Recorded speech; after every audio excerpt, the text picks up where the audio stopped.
d'abord, bonjour tout le monde, j'espère que tout va bien chez vous.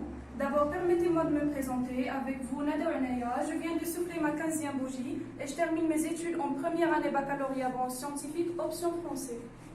Bonjour mes camarades, j'espère que vous avez passé une agréable journée. Tout d'abord, je m'appelle Nadia Wadou, je suis âgée de 15 ans. Je suis une élève en tronc commun scientifique option français au lycée Tarek Louziet. Alors aujourd'hui, Asma, Nada et moi sommes chargés de vous présenter un exposé sur les valeurs de temps du présent, et notamment le présent d'énonciation et le présent de narration. Alors, bonjour à tous, j'espère que vous êtes en bonne humeur. Avant tout, permettez-moi de me présenter. Asma Lili Sader est mon nom, je suis âgée de 16 ans. Je suis une élève en première année du baccalauréat sciences mathématiques option français au lycée Tarek Louziet. Donc, notre exposé met l'accent sur le présent d'énonciation et de narration en relation avec l'œuvre qu'on est en train d'étudier, intitulée La boîte à merveilles de son auteur Ahmed Sfaroui. Donc, tout d'abord, on va commencer par une vision générale sur l'utilisation de ces deux valeurs du présent dans toute l'œuvre, et après on va particulariser notre étude et essayer de savoir si l'auteur a utilisé un présent d'énonciation ou de narration dans ce paragraphe, sans oublier bien sûr que celui-ci est extrait de la boîte à merveilles. Et maintenant, alors suivez bien, s'il y a quelque chose que vous ne comprenez pas, n'hésitez pas à nous interrompre. Nous sommes à votre disposition. Alors, comme vous voyez, devant nous, l'un parmi les romans d'Ahmed Sfaroui, sa question de la boîte à merveilles, du genre roman autobiographique, puisque l'auteur est lui-même le narrateur et lui-même le personnage principal, Sidi Mohamed. Ahmed Sfaroui a employé un va-et-vient des temps, comme il a créé une fusion des moi, auteur, narrateur, personnage principal, ainsi qu'il a... ce trio qui forme un trio complexe exigeant une stricte administration fine et conséquente. Contrairement à ce que l'on rencontre dans la plupart des textes autobiographiques, Ahmed Sfaroui a essayé de couper relativement cette règle de trio en décentralisant le jeu narrateur-personnage de son moi auteur. Ce nouvel enjeu adopté par Sfaroui a créé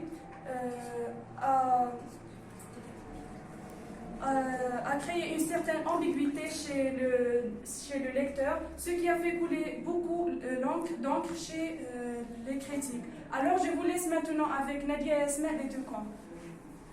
Et maintenant, on va passer au présent de narration. Tout d'abord, on va le définir. Le présent de narration, appelé aussi le présent historique, est utilisé dans un récit pour casser la monotonie des temps passés et pour donner plus de dynamisme à une narration. Par exemple, la nuit était sombre, un cri déchira la nuit, soudain, la porte s'ouvre. Alors on remarque qu'on a utilisé le présent à la place du passé simple, et c'est ce qu'on appelle le présent de narration. Maintenant, observons cette phrase. Le mardi, jour néfaste pour les élèves du site, me laisse un goût dans la bouche, un goût d'amertume. N'avons-nous le droit de s'interroger sur quel présent s'agit-il? Cette question-là provoque une fission d'avis parmi les lecteurs. Ceux qui disent qu'il s'agit de présent de narration annoncent plusieurs arguments. D'abord, cela ne peut être que le présent de narration, puisqu'Ahmed Sfaroui veut actualiser le mardi et l'image qu'il garde toujours sur le site. C'est-à-dire, il veut rendre la scène plus vivante et dynamique chez le lecteur. Ensuite, et d'après ce premier paragraphe, on conclut que le souvenir du mardi ne peut pas laisser un goût d'amertume dans la bouche du narrateur adulte, car il a dépassé l'enfance, cette période de fragilité et de faiblesse, et il a surmonté sur les angoisses et ses peurs. Maintenant, je vous laisse avec Asma qui présente le deuxième cours. Alors, qu'est-ce qu'un présent d'énonciation? Le présent d'énonciation permet à un énonciateur de présenter des faits qui se déroulent ou qui sont valables au moment où il les exprime. Par exemple, je songe à ma solitude. Il est exprimé pour désigner le moment où l'on parle et pour dire ce que je fais ici et maintenant. On l'utilise pour désigner le moment où on l'exprime bien sûr, et dans un récit passé, un auteur peut insérer une remarque ou un commentaire qui traduit son sentiment au moment où il écrit. Et c'est le cas où Ahmed Sfraoui utilise le présent d'énonciation dans son œuvre La boîte à merveilles. Maintenant, et bien sûr, comme Nada a déjà dit, Ahmed Sfraoui a beaucoup utilisé le présent d'énonciation et ce paragraphe représente un exemple.